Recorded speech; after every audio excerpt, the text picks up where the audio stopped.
Welcome to Mind Your Autistic Brain with Social Autie. I am very, very excited to be sponsoring and putting together today's Shine a Light Autistic Advocate panel.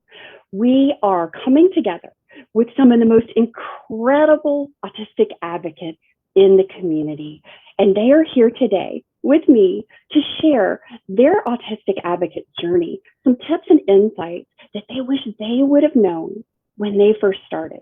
Because one of the most exciting things when we learn, especially late in life, that we're autistic is that we want to make sure that no one else gets left behind, that no one else goes unidentified or missed for decades.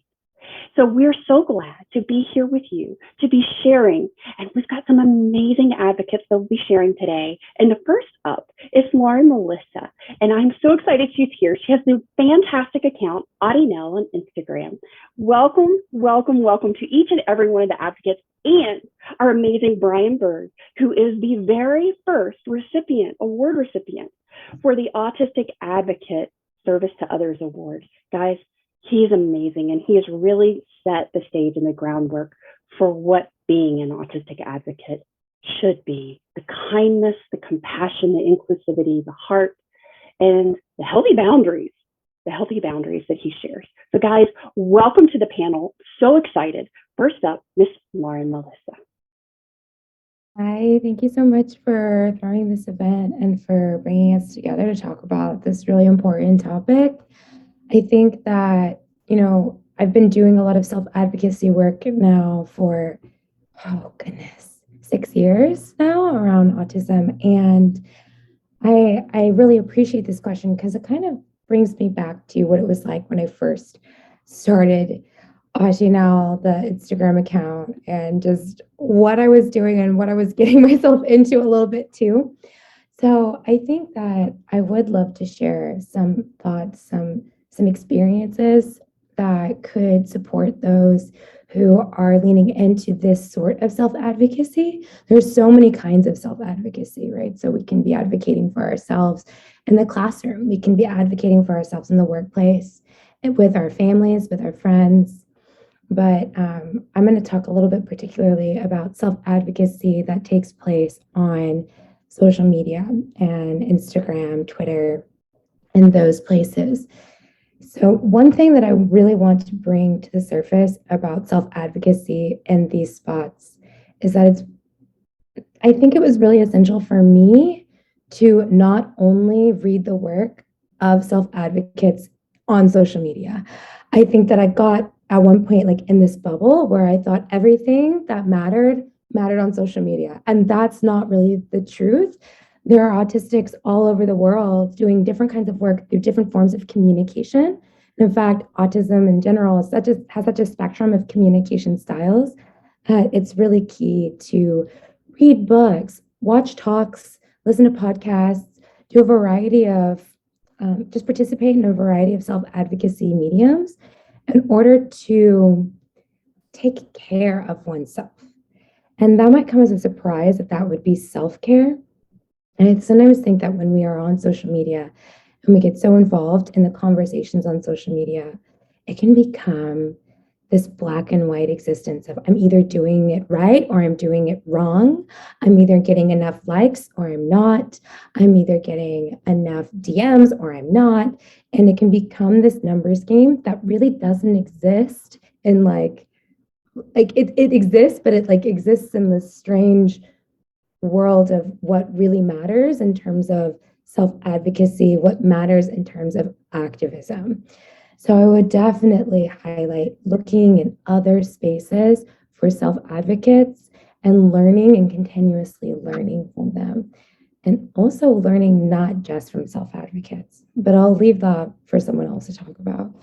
The last bit about social media and self-advocacy is to remember that what we are sharing in terms of self-care, overload, burnout, all of those things that we are trying to bring more and more light to also matter for us as individuals. So not to lose that sense of selfhood in the self-advocacy sphere. If I'm a self-advocate, I'm also going to be advocating for my own mental health. And it's totally okay to take breaks. And not only is it okay to take breaks, it's okay to take breaks without announcing them to everyone that I'm taking a break. And it's okay to come back and not apologize for not having been around. I once took a year off. Most people don't even realize it. I took a whole year off of Instagram and I just disappeared for a year. I never posted, I never did anything to take care of myself because there was so much going on in my outside life, in my autistic life. And I needed to pare things down to take care of myself from social burnout, from sensory overload with electronic devices. So I just stepped away. And then one day I just came back and I just picked it right back up and I didn't say anything and I didn't apologize and I never regretted it. So keep in mind, if maybe you're the kind of person who needs to take a break every week or the kind of person who needs to take long breaks after a year of work, or maybe, it's community and it's a place sometimes you take a break from posting, but you still stay on to comment. Figure out what break is authentic for you and schedule it in, take it, and never be ashamed of that. Oh, Lorren, that was fantastic. That was just so important. Thank you so much for that. Next up is Thomas Henley from Asperger's Growth. Thomas has an amazing podcast. He also has an account on Instagram where he's talking about relationships and talking about our unique perspective and his unique perspective as well. And he and I both share alexithymia, and that's something he speaks about that I am always relating to and constantly going, yes, Thomas, you nailed that one for me too. So welcome, Thomas. Thank you so much for being here and sharing what you do in the world of advocacy. Take it away. Sure. Okay. Shall I wait until it's spotlighted me? Yes, thank you. I'm working on it. I have slow fingers. Hooray. Okay, so I had something in mind that I wanted to say. I sort of had a little wrote some notes down, but I always find that I always just ditch it. So I think the most useful piece of information that I would give to someone who is wanting to be a part of the advocacy on Instagram or on different social networks, I would always say that that there is always an inherent sort of danger to putting yourself online, and I think I really like what you said, Lorren, about making sure to take care of yourself, because for some people who are trying to get into the online communities, one of the things that really is quite a barrier to a lot of people is not understanding the language or not understanding particular things about what's happened in the autistic community around certain organizations, around, as I said, language. It's it's been really clear to me that that's been an issue, and it as much as I love the community that I'm in, it only takes one or two people for it to become an issue for someone when they're trying to do something positive with their life and trying to share their experiences and their opinions. I can share something that happened to me when I first got into it. I got into YouTubing and being on Instagram, I think about 4 or 5 years ago. And when I started, I didn't really know much about it, and it was all about sharing my experiences because it was quite important for me to do so at that point in my life. And I made a lot of mistakes. I'm not ashamed to say that I wasn't aware of the organizations perhaps that people didn't like, for a very good reason. And so I did a lot of work around that. And I also was quite immature to the changes in language and person first, etc. And it took me a long time to kind of get to grips with other people's opinions on certain issues. And you know, my experience wasn't particularly good. And it took me a long time to kind of shake that off and get back to, you know, doing the work that I wanted to. So I'd say that that's definitely a really big thing to keep in mind. And I just want to kind of end that little segment bit by saying that, you know, the people who are the nastiest tend to have the loudest voices, and they tend to be a very small minute of people who want to harass you for things. Majority of people, if you get things wrong or you say something that's not okay according to a lot of people, they'll probably message you quite nicely about it and talk about it. But, I have no idea how long I've been talking for. Is that my 5 minutes? No, it hasn't been 5 minutes. No, if you've got something else to add to it, Thomas, by all means, please do. Yeah. Sure. One last thing that I'd probably sort of interject there is that I think whenever you're sharing your opinions on autism, it's always good to mention that is your opinion, and whether it's a popular or unpopular opinion, sometimes it is useful to get it out there and to speak about things that perhaps could be quite hard, to hard sort of controversial, sensitive topics, but they are important conversations to have, I think. Yeah, I think I'll leave it at that. I know that I know that there's you know, the majority of people have a certain way of thinking about things, and you know, I'm very all for the neurodiversity, that kind of side of things, but I do see a lot of people from, you know, both sides saying to other people that this is what autism is, or this is what you should say and this is what you shouldn't say, whereas it should be this is what I say. And have a conversation about that. So wonderful, Thomas. Yes, thank you so much. No problem. This is great. Thank you. Oh, I'm so excited that everybody is here, and you know, that's one of the things that I think so many of us, it's one of the scariest hurdles, because we don't want to upset anybody. We don't want to get anything wrong. We want to make sure we're using, you know, the quote unquote right language, and making sure we're being inclusive, and we want to make sure that we're not speaking over anyone else. You know, we're speaking from our perspective. And I think that's such a great insight and tip, to just really start some conversations. And I know that so many of you in here are going to also speak to sort of that aspect of it as well. I am really excited because this is our award winner this year, our Autistic Advocate for his service to others is Mr. Brian Bird from Autism Support Community. He has been doing this for quite a while and has been changing the face of autism advocacy so that we are being heard, and that we as autistic advocates are also setting some pretty healthy boundaries for ourselves that sometimes we haven't always experienced, but we learn them. And he has taught me so much, and so many others that are in this room, in this panel today. So Brian, welcome. We are so excited you're here, and it is a thrill to be able to spotlight you, my friend. I'm on the screen at all. Yeah, hello everybody. Well, Carol, thank you so much for those kind words. I'm quite embarrassed, actually. I'm quite a shy person. But you know what? I can only accept that award if I can share it with you guys. So I like to share things.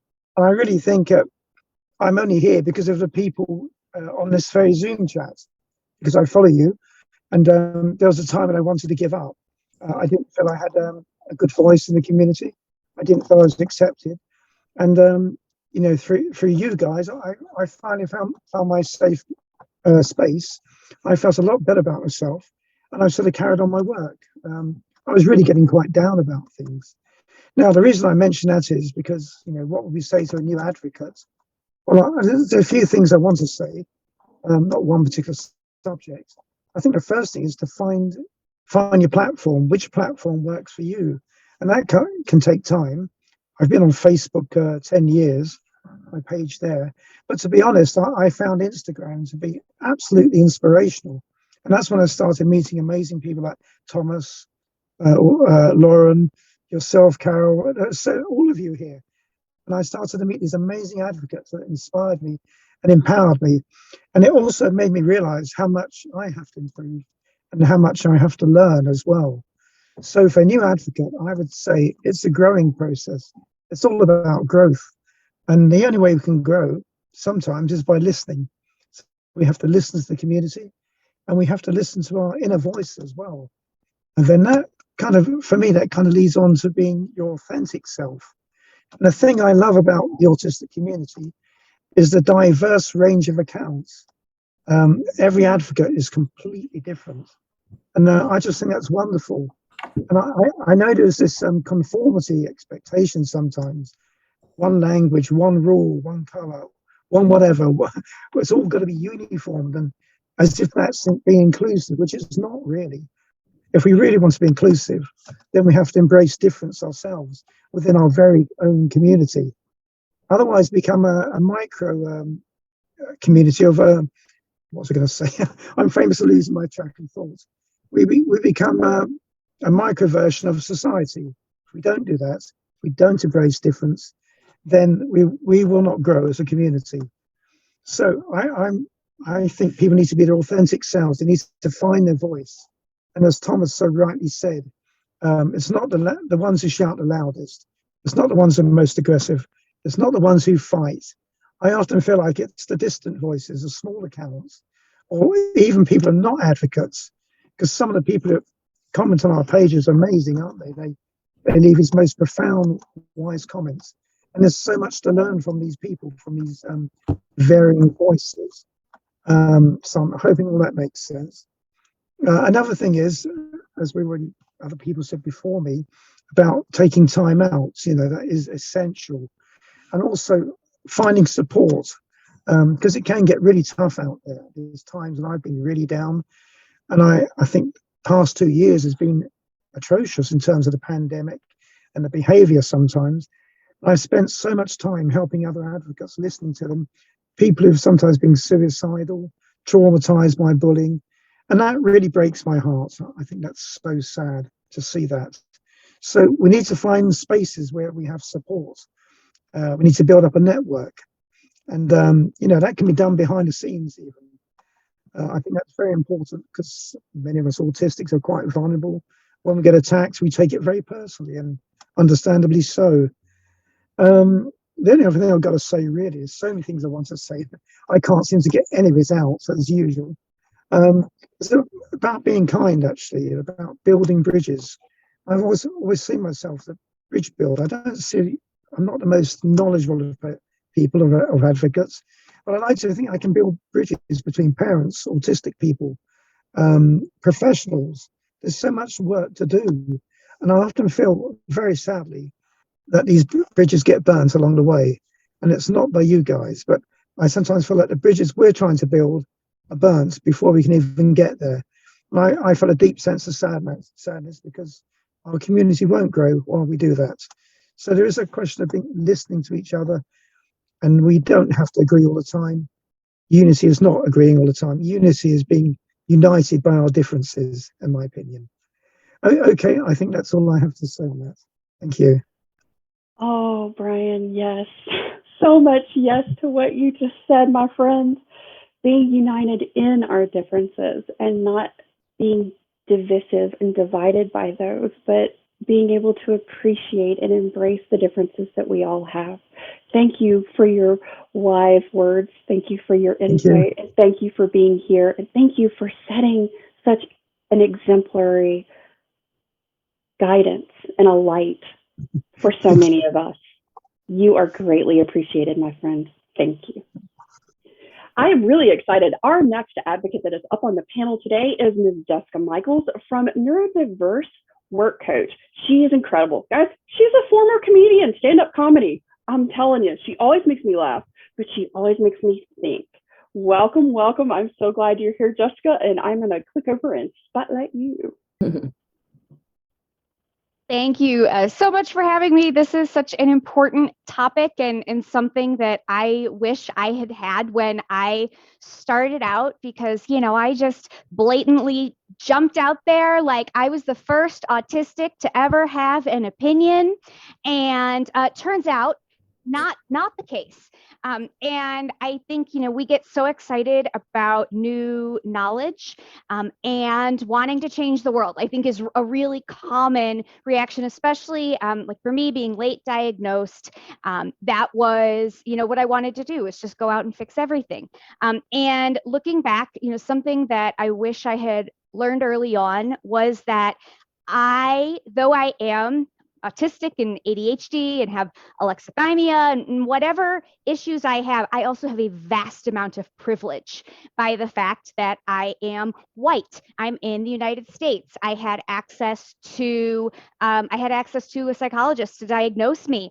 And it was only through, as Brian said, listening to others, I realized how different everybody's experiences are, and that it really is incumbent upon those who can to amplify the voices of others that are not like you. So not just listening and learning and growing, which you should do, but raise up voices of maybe non-speaking autistics, or people who use like AAC to communicate, people who have additional maybe physical disabilities, LGBTQ members, BIPOC autistics, just people who are just by virtue of society on a more marginalized end or less privileged end.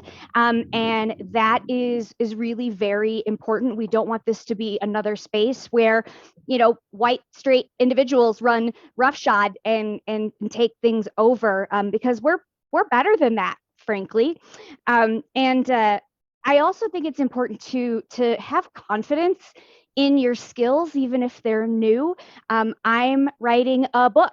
I have never written a book. I don't know that I've written much of anything since college, but I'm writing a book because there wasn't one that said what I wanted to say.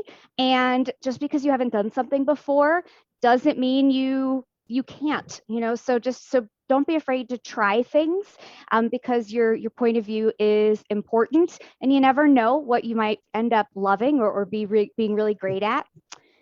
I also think it's really important to use your resources.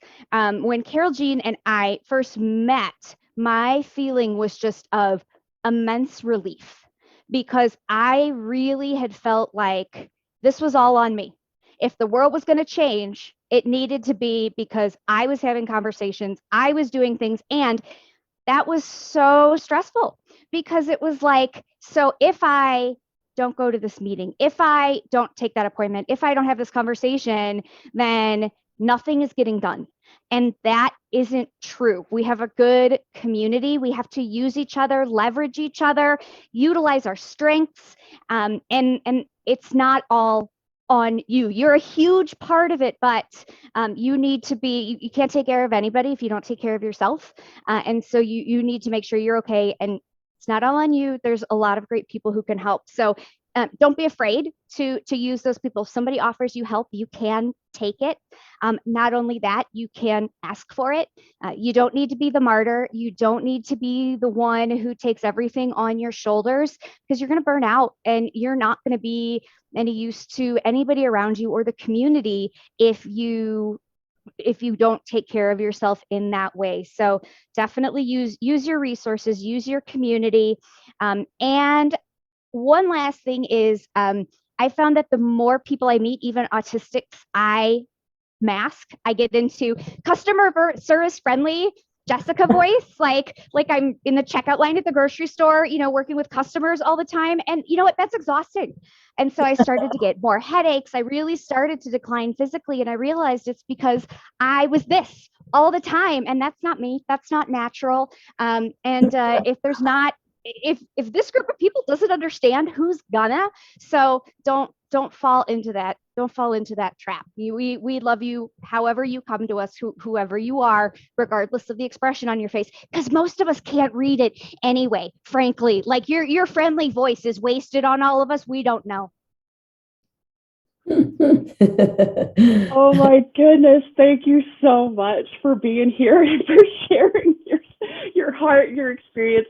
And I think that is one of the things that is such a big part of sort of the advocacy journal when we start to advocate is to recognize, because this was a big one for me, to recognize that I didn't have to do it all by myself, and I didn't have to do it and bear the burden of making change all on my own. I would never, ever succeed in doing anything without each one of you.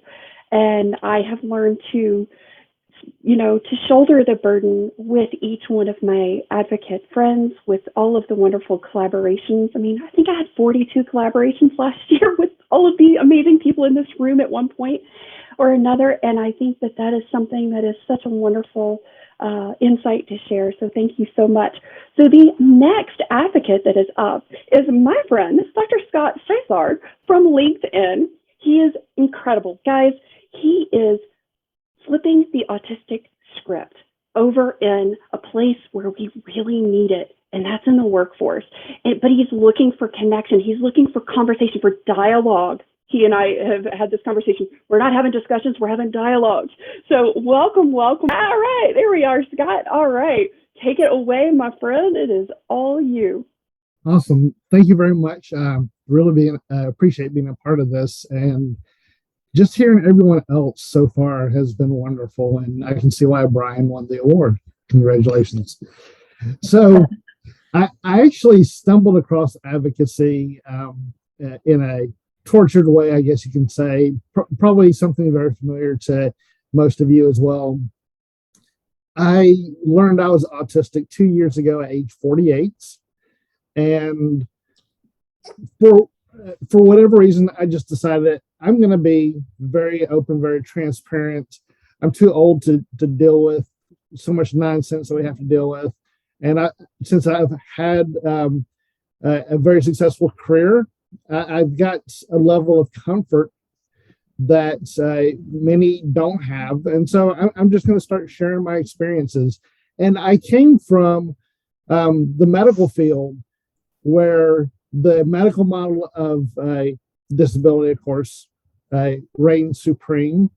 So after I learned I was autistic, I had to do a lot of unlearning myself.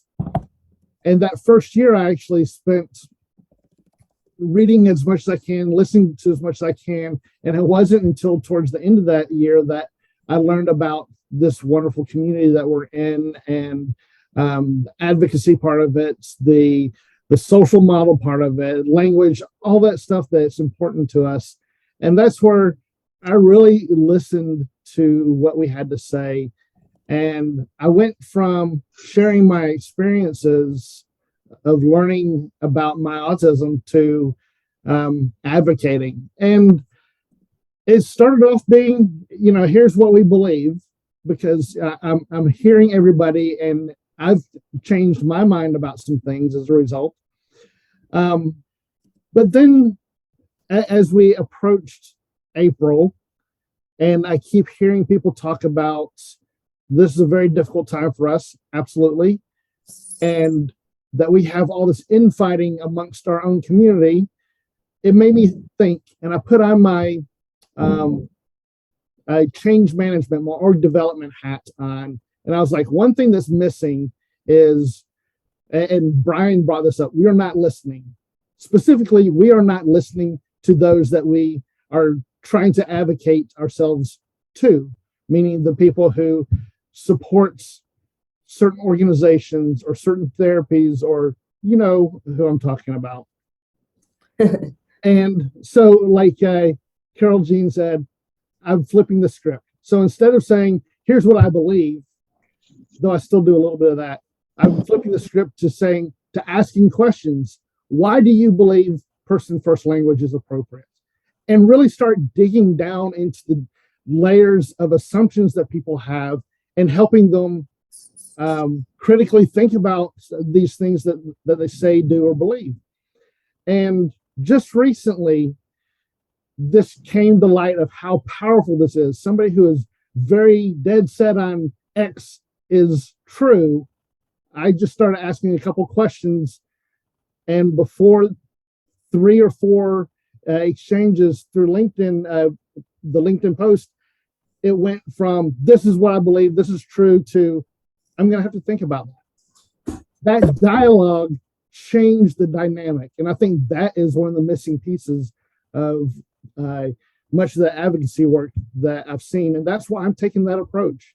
Is let's listen to what people have to say, then we can actually help them along that journey that we're trying to get them to follow along. I guess that's really the only big thing that I had to contribute. I do like that a couple other people had called out about taking breaks or talking to other advocates. And I think that would be the only other thing that I would add or echo, really, is get to know some other advocates out there. Everyone's welcome to connect with me on LinkedIn, but get to know other advocates and debrief with them. You know, there'll come a time when something's going to be emotionally charging, and you've got to have an outlet for that. You've got to have somebody you can trust. Carol Jean's been that person for me a couple times, and that is super helpful. That'll help keep your own sanity and keep you doing what you're doing. So that's all that I had. Thank you to everyone who's here. I really appreciate what you do. Thanks. Thank you so much for all that you do, Scott. I appreciate it. Oh, guys, I'm so excited. We have Lorren here from Atypical Ladies. And guys, she's doing some amazing things for us moms in the world who are autistic. And I love her voice. I love what she does.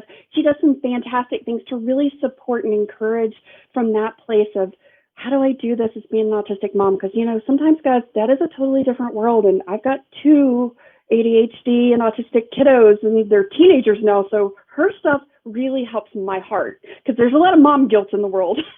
Take it away, Lorren. Well, first off, thank you for making this happen. I'm so inspired by hearing everyone's story. I'm actually, at one point, I felt a little emotional listening to it, because I honestly wish we had this.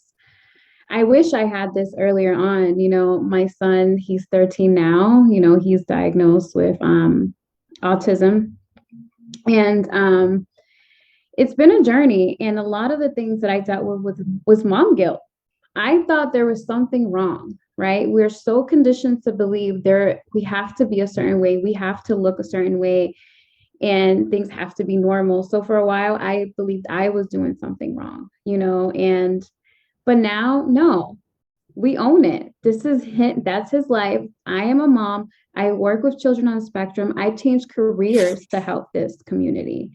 I changed my careers 3 years ago because I'm also really passionate about Latinx children community, where they're so underdiagnosed, the Black and Brown community, because there's not enough education. So I created my Instagram page, was really to shine the light on that. You know, there's a lot of advocacy on awareness, but what about acceptance? I think acceptance is more of an action, like really educating your family, your friends, your job, everything around you, to really let people know how that looks like. You know, a lot of children, even my son, when he was 4 or 5, they would treat him like glass because they didn't know how to connect with him. You know, they didn't know. And I see that a lot, and it really breaks my heart, and it's not fair. And I think educating others and really just saying your story, and like someone mentioned, every autism looks different on everyone, right? We all communicate differently. And I'm just, all of you inspire me. And that's why I work with parents, you know, more specifically moms, and to add those boundaries. So that self-care, because moms need it too. We also go through burnout as well as our child. And when we model that self-care to our children, they learn from you too, and you're able to connect so much more with your child, because we are more valuable to our children when we're whole and we're safe, you know. And there's so many things you can do at home with them, you know, and I do it with my son and with my daughter, you know. And looking back, you know, the apple doesn't really fall too far from the tree, you know. Looking back, I was also different growing up, you know. I also went through a diagnosis myself, and I mean, that's a whole topic in itself, right?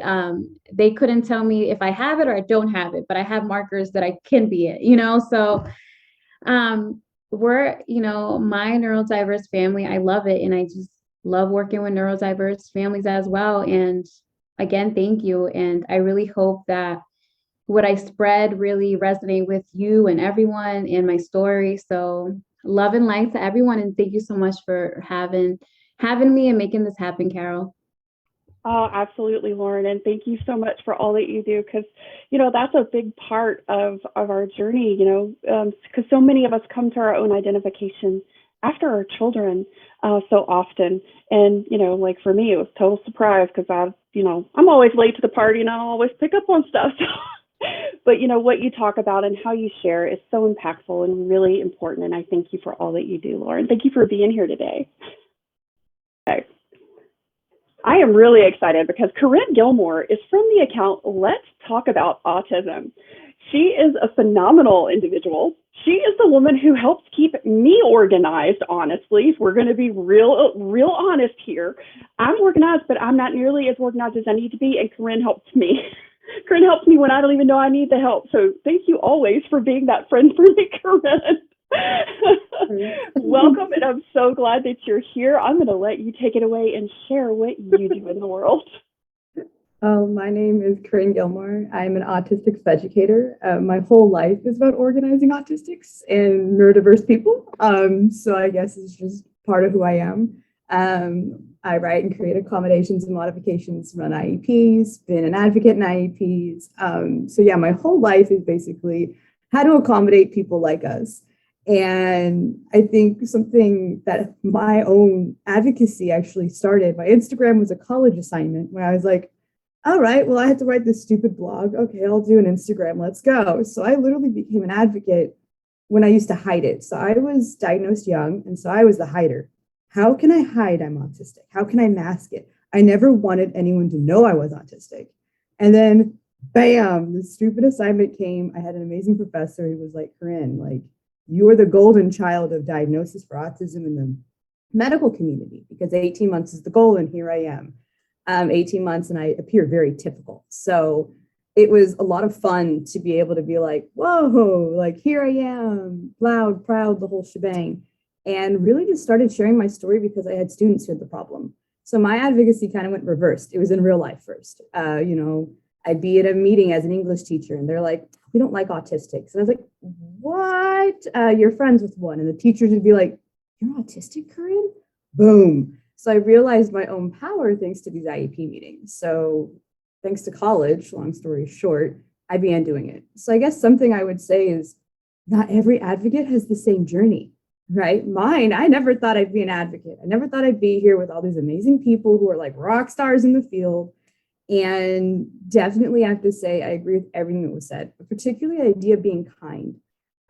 Something I've noticed in the community is the lack of kindness. So I would say be extra kind. Okay, yeah, there are certain communities, ABA, for example, I get it all the time because, as educators, one of the things we have to offer as a service is ABA. And so I have a lot of people say, how dare you, etc. So I would say, look, we are all individuals here. We have enough haters in the world. Be that one kindness. And something that really helped me out in my own autism journey within advocating was self-love.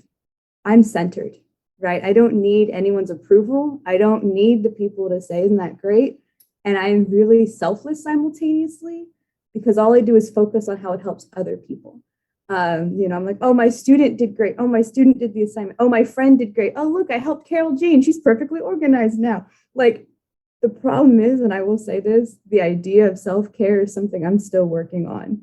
I had to change my whole career because of COVID, because of a pandemic, and I'm too high risk to be in a classroom. And so it was really hard. So I think I just would tell you, be kind to yourself, all right? We live in a world where there's a lot of people who got a lot of things to say, and I got way too excited and off topic. But remember, like, be that niceness. Because we have enough haters, we have enough people who are going to diss us, treat us badly, be kind. And so my way of coping through that is basically, I want to help. So I use my helpfulness and do that. And I do it whether or not, God, I make accommodations for the workforce, for students now. So I do everything, right? Basically, I'm the accommodations and modifications queen. I found my niche. I made it my career. Probably the first time ever, I would say, was finding my niche is what made me. So find yourself. College helped me out. You don't have to go to college though, right? So I just wanted to make sure that like everyone knew that like, look, at the end of the day, be yourself. Whether or not that's self-love, love for the community. Being an advocate doesn't mean you go on Instagram, you have 10,000 followers, you're like, whoa. No, it's being yourself, being authentic and helping out in the day-to-day life. Like whenever I see a mom who's struggling with a child, I had one kid the other day, he ran up, he kept poking me and the mom was like, I'm so sorry. Comes out he's autistic. I was like, oh, he knows another autistic. It's like our little spidey senses went off, So I was like, don't worry, it's all cool. I work in SPED. And she was like, thank you. So I guess for me, I always say like, just be your best self and be authentic. That is the best way to advocate. And thank you so much, Carrin, because that really is such a big part. It's just being kind to ourselves and knowing that, our voices are important and they're valid. Thank you so much for organizing me as always. All right. Well, next up is one of my very best friends, Miss Victoria Ellen from Actually Ashley. She has been one of my dearest friends, but she has also been someone who has been my touch point in my advocate journey, because there's so often that it's just, you need somebody to be able to talk to that experiences the things that we experience from the place of advocating for ourselves and speaking and working with organizations. And Vicki is just the voice of level-headed reason in my world. And I am so excited that she is here. Oh my gosh. Not only that, but she is just truly like one of the people that just lights up my heart. And I know she's going to light up yours. Vicki, take it away. I wouldn't say I'm level-headed, but thank you. I'm going to keep it brief. There's two things that I wish I had known. The first thing is there's not a set way to advocate. It's not very rigid. It's all about finding what works for you. And that can take time to know what you need. And it's about going at your own pace. It's your own discovery, your own reflective journey. And it may look different to somebody else, and that's perfectly okay. And the other thing is to know that it's okay to be yourself. I spent so long trying to do what everyone else was doing, and I lost myself a little bit. So don't be afraid to be yourself. You can spend so much time trying to people please and keep people happy. And within that, you can often neglect your own needs and your own values. And yeah, you don't need to live up to anyone else's expectations. It's your journey. It's for you. And yeah, it's all about self-discovery and doing what you need to do. So that's it. They are just the things that I wish I'd known coming into, especially social media and advocating, that be yourself. Oh, Vicki, and you do it so beautifully. You really do. And I love how you share sort of your evolution of uncovering the next layer of yourself. You really do that in such a genuinely and truly relatable way. I mean, I can't say that there's a week that goes by that you don't post something and I'm like, dang, that is so me. She just nailed it. I didn't even think about that one. So thank you for the way that you do that and the way that you share your journey as you're also niggling down a little deeper on you. Thanks for being here. Thank you. And thank you to everyone else who has spoken. You're all honestly amazing. And I've learned so much from every single one of you. All right, next up, we have Francesca from French Fries with a side of Asperger's. Now, Francesca and I met through Alex, who will be up in a minute, from Alex Ware. And guys, Francesca is really amazing. She is passionately speaking, and she is making sure that she's got some killer YouTube videos, guys. She really does. She does some amazing things, some content that she covers that I don't see anybody else talking about anywhere. And I love it because she really does stand up and speak and share from a place that just touches my heart so often. And I just love it. So Francesca, I'm going to let you take it away. Okay, having like anxiety attack now. Hi, thank you so much for having me, Carol, and sending me all these tons of emails that I'm like, it took me forever to get to because my life has just been crazy lately. I'm planning a wedding, planning a trip, and I'm just I'm just falling apart like the guy from The Office says, right? Somehow I manage, but my life is just a disaster. I don't know how. I just go to sleep with my computer on me. That's me every day. I'm just I just want to say, first of all, that I am so like I don't know how to say it, but I'm so happy to be here.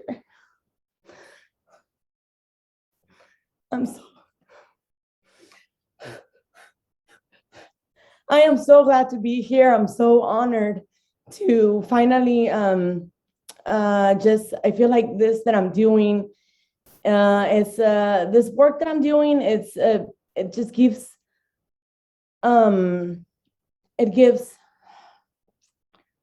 a purpose to my life. I don't know why I'm crying. I just finally meeting a lot of the people that are in this meeting today. I met a lot of you guys through posts, social media posts and stuff like that, which is not the same. And just meeting you guys in person and knowing a little bit about you guys just means, so much to me, and just means like, oh my God, like, I can't believe I'm in the same, meeting with these people that just do so much amazing work. And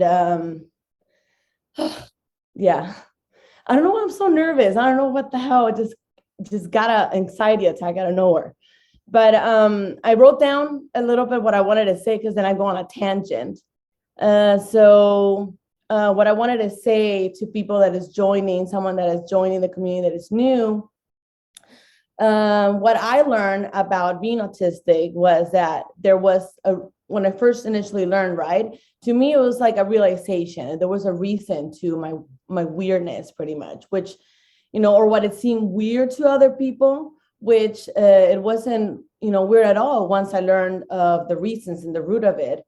It was just a different way of thinking, and which is part of nature, and what makes this world so diverse and evolving, pretty much. So I actually like being different. I don't like people making fun of me for being different, or people not understanding what the autistic spectrum actually is, and having such ignorant beliefs and judging me based on their understanding, which is one of the reasons why I started my channel, to shine the light, right? So something that I would like to share with those just starting their journey is to embrace who they are and the qualities that you have. I honestly believe that just because you are autistic, you're not necessarily better or worse than neurotypicals. You are just different and understands things differently. And there can always be room for improvement. And God knows that there are a lot of autistics that they tend to be like know-it-alls, and they can be just they can be mean, they can be argumentative, and that's just not okay, in my belief. I have experienced my share of that. I feel like all of us have, for what I see. And people that think like, really, you have been, experiencing this, like, you're like the nicest person. How can anybody, be mean to you? And still, and so just because you're autistic, you don't get to have a free pass to do and say whatever you want. That is just definitely something that I learned. There's always room for improvement, and it's good and humbling to take honest, constructive feedback from your loved ones. And also, don't be discouraged, which has, like I said, has happened to me. If anyone in the community starts to mistreat you or bully you, everyone in the spectrum is different and will find themselves in different boats or different journeys than you. So I don't know how I'm supposed to answer the second question, but how can I best begin advocating how can they first begin advocating for themselves? I would say just, first of all, be proud of who you are when you talk about, when the topic ever comes up, or you say like, yeah, I'm autistic, and just say it with, being proud about it. So a lot of people around me, like when I say like, oh yeah, like when I was going to start my blog, I was like, yeah, I'm starting a YouTube channel about autism. I'm like, oh, really? Why do you know somebody that has it? Like they would just think it'd be something so taboo. And I'd be like, no, I am autistic. I'm like, really? Yeah, I am autistic. Like the spectrum is very broad, which is why I'm starting my channel.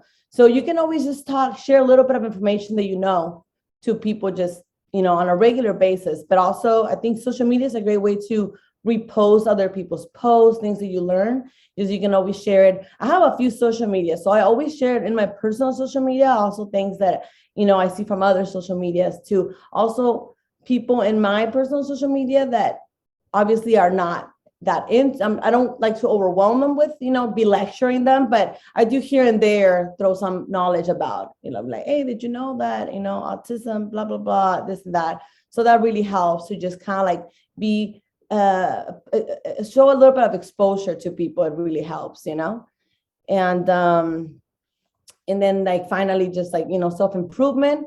I am always constantly working on myself, which is this is to answer, something that I learned or experienced that made my current path possible, that will help someone who's starting out, is self-improvement.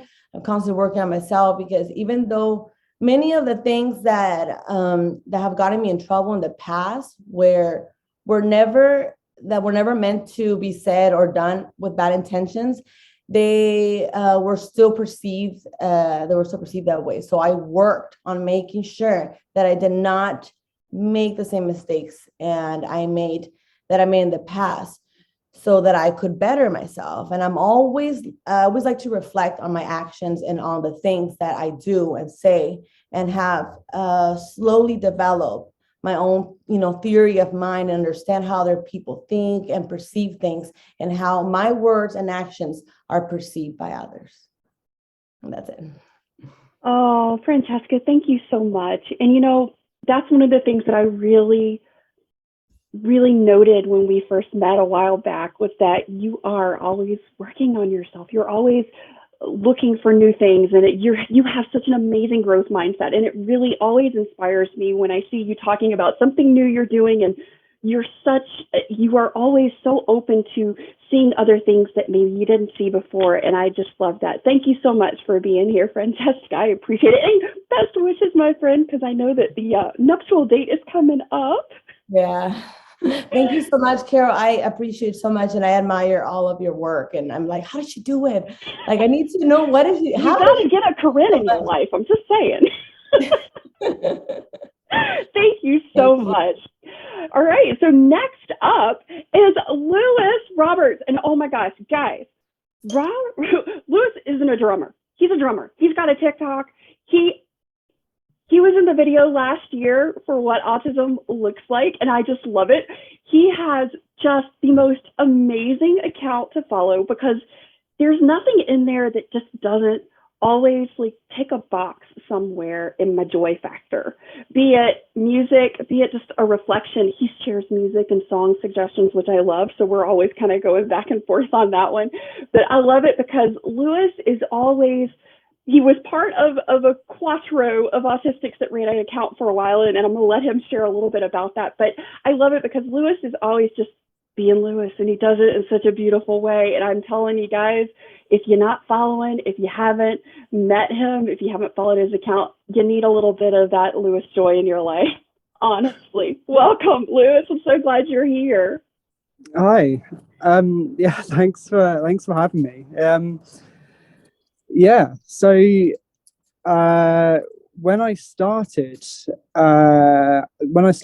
Autism Unmasked, that must have been beginning of the pandemic.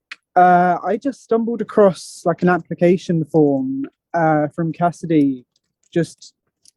I didn't know how to advocate. I didn't know anything about advocating or what it really meant, but I thought I'll give it a go, I can't like lose anything from it. And I feel like in the last 2 years that I've been doing it, I've learned a lot.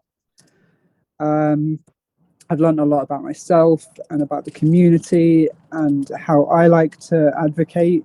And then I kind of discovered my passion for drumming as well.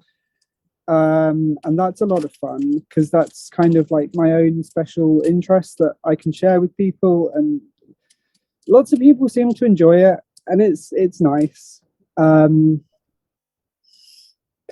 I think if you're starting off advocating, you don't have to know how to do it. You don't have to know everything about autism, because the community I find are very encouraging. They're like, if you get something wrong, they're very good at like teaching you how they perceive things, and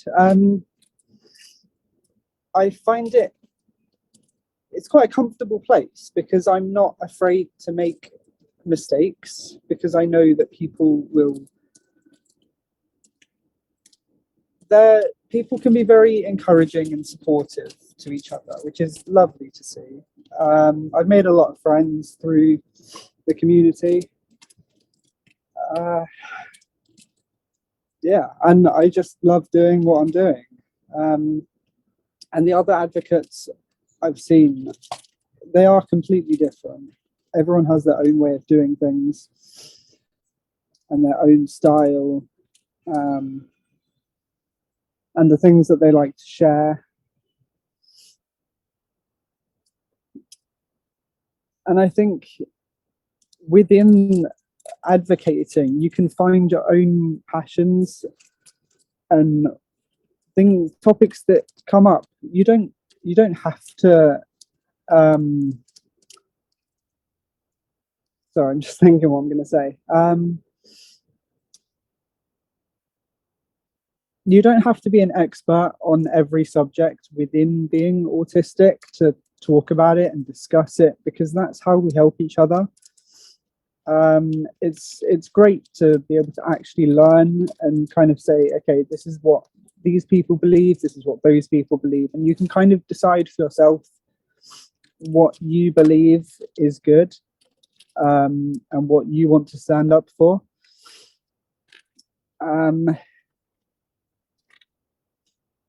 Yeah. I think that's about it. Lewis, thank you so much for being here. And I'll tell you, it has been a real pleasure to be part of your evolution as an advocate, because I know, where you started and where you've been going, and sort of looking and searching for your place in advocacy. And I know that's been really important to your heart. And I love what you shared today. Thank you so much for being here. And thank you for sharing your journey with us today. You're amazing. You're amazing, my friends. And I just love you to death. Thanks for being here. Thank you. Thanks. All right, guys, up next is the articulate autistic, my friend, Miss Jaime A. Heidel, who, by the way, was this week's talk show episode guest, and we dove in for a big one. So you guys make sure you get a chance to go watch or listen. There'll be the episodes on YouTube and on podcasts. So we dive in pretty deep into some serious topics. Jaime, I'm so glad that you're here, and I'm telling you, having you and having another discussion with you always makes my heart happy. So I'm going to let you take it away. All right. Thank you so much for having me on this panel. I appreciate it greatly. I am a little nervous, but there is something important that I think that I have to say. I've been trying to figure out, okay, what am I going to say about advocacy? And I love everything that I've heard so far. I'm going to go out on a big limb here and say that one of the most important lessons that I've learned from being an advocate is that I don't want to quote a movie line, with great power comes great responsibility, but even if you only have 100, 200, 300 followers, you have to have some awareness of what's going on around you in the world. And I am the kind of person who lives in my own bubble. I live in my own world. I have a really rough time watching the news, dealing with the kind of pain that humanity puts each other through every day. Reading about things that abuse, prejudice, a lot of that stuff I just avoid. And I've avoided it most of my life. And I have found that if you choose to do that, that's okay. It's okay if you individually choose that you cannot handle the cruelty of the world. But when you become an advocate, you have to educate yourself. Without going into too much detail and without trying to get emotional, I a couple of years ago said something very unfortunate on a space that I was advocating on 2 years ago. And it was because I had absolutely no idea in this world anything about racism. I knew nothing about it. I knew nothing about what BIPOC people went through. I knew nothing other than Martin Luther King and some very, very basic stuff.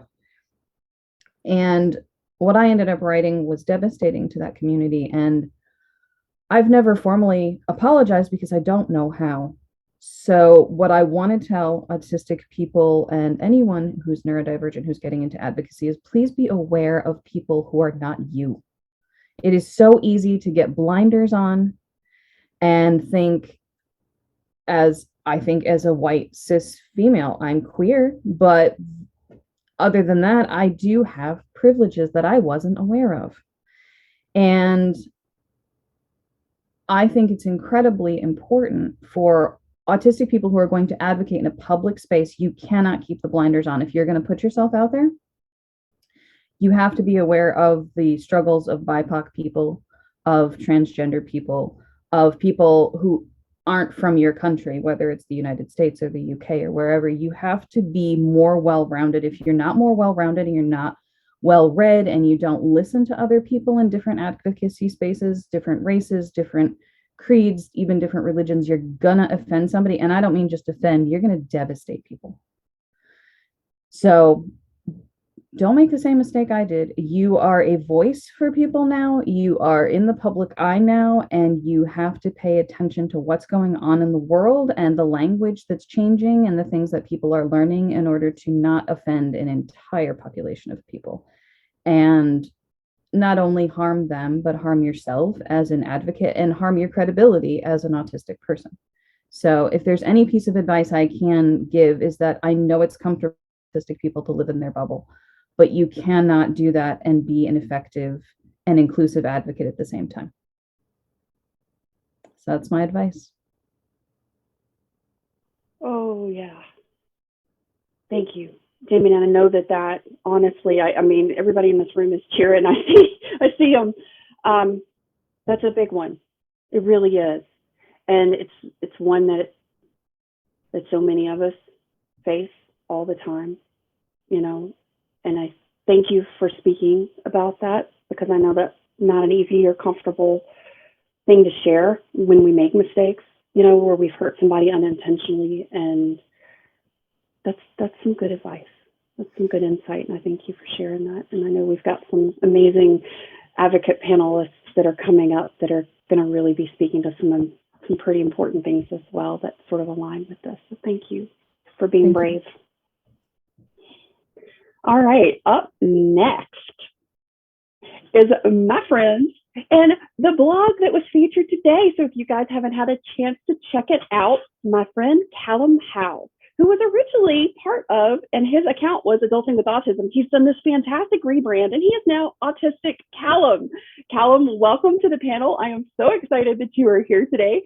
I am navigating the gallery here to find you. There you are. Okay, so just so we're perfectly clear, Cullum is truly just the kindest, most gentle person in the whole wide world. He touches my heart so deeply all the time. Whenever he and I get a chance to just visit, kind of like when Vicki and I get on Zoom together, 2 or 3 hours later, we've covered everything that's possible to talk about. And we share all kinds of tips, insights, and just some friend time, any chance that we get. And I cannot wait, because this is special in my heart, because my friend always shares some of the most beautiful insights in such beautiful ways. Cullum, I'm going to let you take it away. Thank you very much, Carol Jean. Thank you for inviting me to be a part of this. I feel so privileged to be speaking among so many fantastic advocates, and you've had so many great comments. I was naturally very stereotypically autistic in terms of how I prepared for this. I wrote a list, but I will go quickly. So I think the number one thing is, obviously the topic is self-advocacy. Don't forget that it's about you. Obviously, it's very good to listen to others, and you can learn so much about yourself through others. So I would recommend reading other people's content or engaging with it however you feel comfortable. But don't forget, ultimately, you need to feel comfortable, you need to feel happy, and you need to feel represented in what you say, what you do, and what you create. And I wouldn't let anybody else tell you what your perspective should be. On social media, so many of the other advocates have said, it's quite easy to just hear so many voices and feel like you should be thinking a certain way. Remember, you're your own person, your own power. Please don't forget that. And like Autie now and so many other people have said, never forget that you can take breaks if you want to. Don't feel any pressure. This should be a fun thing, a positive thing, and an empowering thing for you. If you're not feeling empowered by what you're doing, then nobody else will be. And if you're not feeling empowered, if nobody else is feeling empowered, then what you're doing is just burning energy and spoons that you can't waste. So please make sure that you're doing it for positive reasons and that it's working well for you. Download Canva. That will be a lifesaver. If you can afford it, it will really help you. Have fun with advocacy. Whatever you do, however you do it, it's fun to create, it's fun to explore, and you learn so much about yourself and about advocating as you go. You won't have all of the answers in the beginning or even at the end. I'm only 2 years in and I still feel like a novice. I'm learning every single day, but I like that and it's very enriching. Also, I would say as well, it can be very intimidating at first to think, gosh, I don't have this platform. Can I really say this? Should I be doing that? And oh, I don't have all of this fancy technology. You can build your own platform. And whether you're reaching one person or you're reaching 100,000 people, what you are doing will make a difference and you can build a platform. I started my account on a whim and I had an old iPhone 6 that barely functioned. And I created all of my content on free apps by screenshotting them and resizing them into squares. It was a very old-fashioned operation and I invested no capital. I invested a lot of time and energy, which I was privileged to be able to do. But at the same time, I built everything up from scratch and you can do that too. You will probably step into a few controversies and situations, apologize where it's due. Don't take responsibility for things that aren't your fault because then people will dogpile upon you. But yeah, please be true to yourself. Have a good time. Take it seriously enough, but not too seriously, and look after yourself. Thank you. Oh, Callum, such wisdom, my friend. I was cheering the whole time because there are so many good little nuggets, and you always provide such concise and well planned out posts. You speak just the same, and I love it. I love it. I love it. Thank you so much for being here. I appreciate it because I know it's getting late on your end of the world. Thank you very much for having me. I know it's perfect timing. Oh, good. Thank you so much. I appreciate it. All right. Up next is Alex Ware from Alex's Autism Acceptance channel.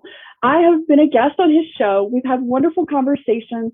And guys, he does so much that he's really working so hard. He's in college. He is studying. He's learning. He is growing his advocacy work every day. And I'm so excited to be welcoming and spotlighting Alex Ware.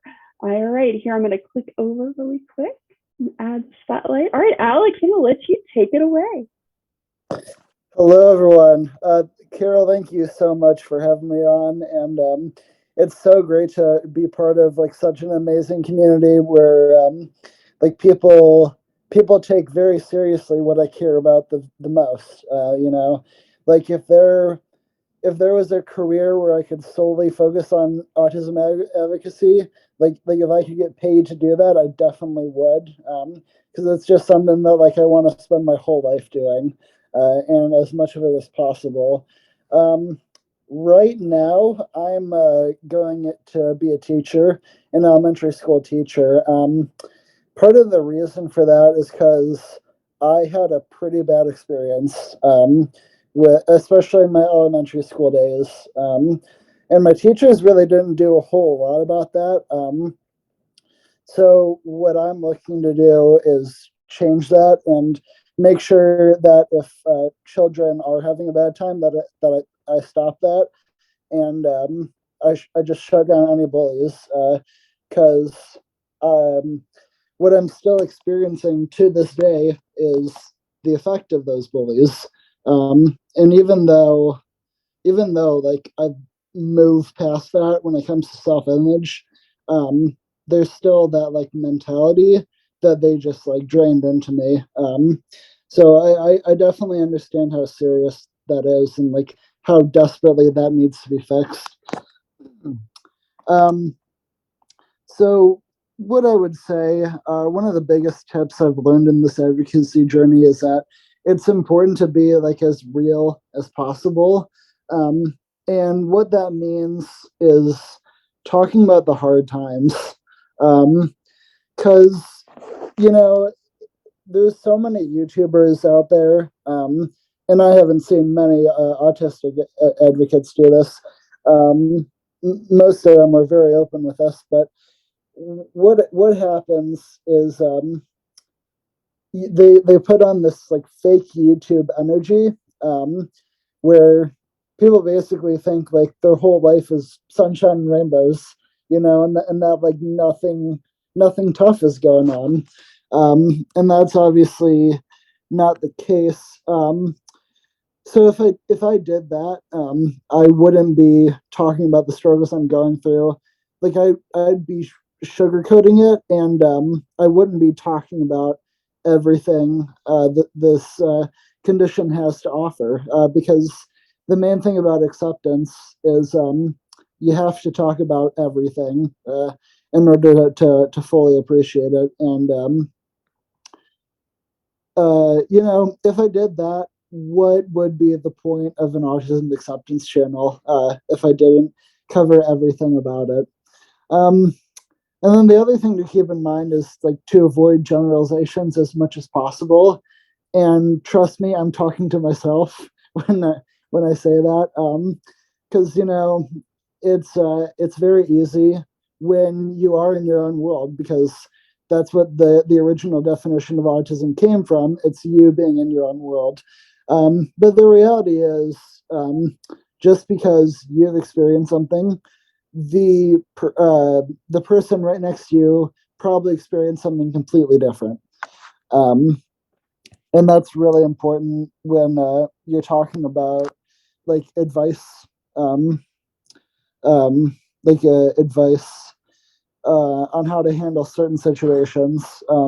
Because what I do for my channel is all I do is I offer my own perspective, and I talk to people about what works for me. But I definitely know that somebody could have a completely different solution, and that's okay. And I mean, this is something that definitely took me a long time, as I said. I mean, in the beginning of the channel, I was sort of like just saying, like we, and then put this super generic and stereotypical thing. And that's not really, like, it's understandable, but it's not excusable for an autism advocate, basically. The final thing I'd like to add to this is really go into this understanding that the sky's the limit, and you got to take every shot that's available to you. So here's what I mean by that. I started the Autism Acceptance Project at the kind of the end of summer, or like the late summer. It was supposed to be a summer project and an early school thing, but I figured, hey, you know what? Like school's gonna get way too intense. I'm gonna have to drop this. So I expected it to last 2 months at most, and today is actually the 20-month anniversary of me starting my channel. It's gone on 10 times longer than I thought it would. Since then, I've uploaded 125 videos. I was supposed to upload maybe 20. I've gained 12,000 views and almost 500 subscribers just because of to keep pushing through and keep being myself. And I mean, obviously, it's not about the number. Like, if I could fake it, I'd have more subscribers, but I don't want to fake it because it's about the genuineness. And I apologize, it seems all over the place. It's just a lot of advice that I have for everyone. So I love it, Alex, and it's so insightful, and it's really good because that's some of the things that I think we all uncover, but we don't go back and pinpoint it. And you did a really good job of that, of saying, you really do kind of need to touch or at least consider talking about some of the harder things and not being so generalized. And I really appreciate that. And what I really love is that you took what was just going to be this one short little project, and it really has turned into something totally different. And I think that so many of us in this room, in this panel, have had a similar experience where it's like, I'm just going to try this one little thing, and the next thing 4 hours later, 10 years later. So thank you for sharing that. Yeah, and I will say, adding on to that, the neurodiverse acceptance, when you're going through that, it's very dynamic. So things definitely change. So it's always really important to stay on your toes and see where it leads you. Because I wouldn't have met you, and I wouldn't be involved in this amazing community and this amazing podcast. Is that what you call it? I don't know. Show. If I didn't put myself out there and take it. So that's my final advice. Put yourself out there, because things like this happen, and it's unbelievable. Oh, Alex, I'm glad you're here. Thank you for being part of this. Thank you, guys. Next up is my friend Emily Ellsworth from Emily, Autism, and Me. Guys, I want you to know, kind of like what Alex just touched on, and I'm so glad that Emily's right behind him, because this really is about when you're starting an advocacy journey, you really never know where it's going to take you. And I love Emily's story, and I'm going to share just a tidbit introducing her, is that she had somebody tell her that her idea wasn't possible, that she couldn't do it, that it wasn't going to work. And Emily was like, well, I think this is a really great idea, and I'm just going to try it. I'm going to do it. And do you know, she has now built this phenomenal business. She is going out into the world, and she is helping create public spaces that are more accessible and amazing places for everyone. Emily, I'm so glad you're here. I'm going to let you take it away. Thank you, Carol Jean, and thank you everyone who's shared so far this evening. It's been amazing. I always feel a bit inferior now coming after everyone else, because everyone's been fantastic so far. I'm looking forward to hearing the other kind of speakers as well. So I started my advocacy journey 3 days after getting a diagnosis in November 2020, so not even 18 months ago. And it was just somebody who said to me, well, why don't you just share some of your experiences on Instagram? Why I went with Instagram, I don't really know, because it was the one social media platform that I genuinely had no experience with and had no idea what I was doing. So I really do resonate with what Cullum said about download Canva. That makes your life so much easier. I don't know where I would be without Canva. So absolutely. And I think originally I thought, oh, well, I'm going to have to post every single day. It will have to be at the same time every day. I wasn't scheduling posts or anything. It was just, oh, you must be at this point every day. Again, I was at a point of burnout anyway when I was diagnosed, to trying to do that. To be able to do everything at once is just, it was too much, and I have stepped it back, and I do now schedule. So I would say scheduling posts if you can. There is free software. I think I use Later to schedule, so that you don't need to kind of have all those different things to think about all at once. And it doesn't need to be every day. If you need to, as a few people said, if you need to take that time off, take that time off. It does not need to be every single day.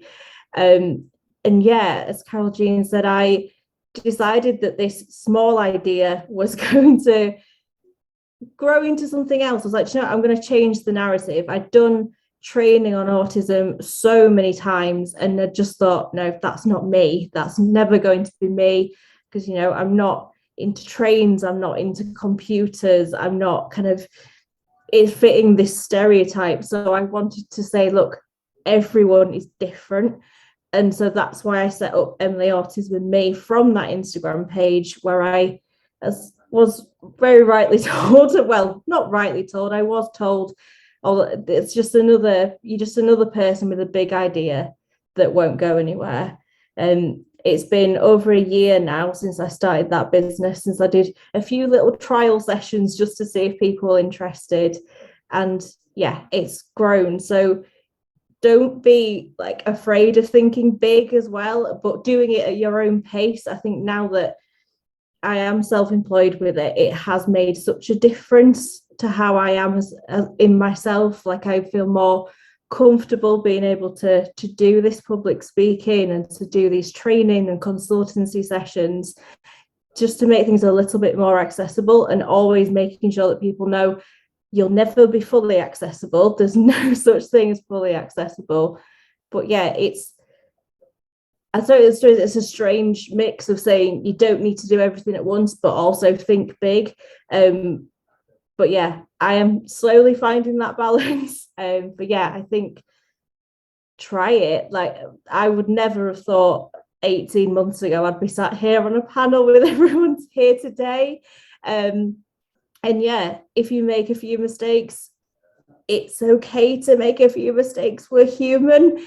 Just it's about how we navigate those things. And I've certainly had posts where I've posted them and afterwards on reflection gone, no, maybe I shouldn't have done that. Maybe I would say as a final tip is don't post things when you're in a really bad mood, because I've done that and then gone, oh, that was a very big mistake, and I can't believe all my followers have just read that.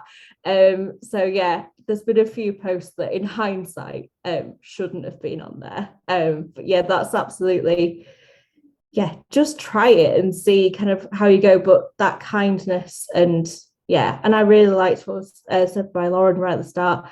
I don't need to tell people if I'm taking a break. So yeah, next time I take a break, I'll just disappear for a bit. Yeah, I like that. Oh, I love that too. And Emily, thank you so much for being here and sharing your tips and insights for advocating, because really and truly, I am constantly cheering, because there's this new layer, there's this new and a whole new thing that you're doing, and it's always so exciting. And I really love it, because every time I see something new that you're doing that's just like really big, it really inspires me and gives me a little bit more courage to take the next step in my journey. So thank you for what you do. Thank you.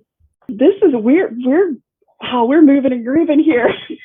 And I'm going to be honest, I sent out a ton of invitations and I wasn't sure who was showing up or how many people were showing up. And I sent so many all over the world, but this next advocate that's up is somebody who I met very early on. It's Heidel.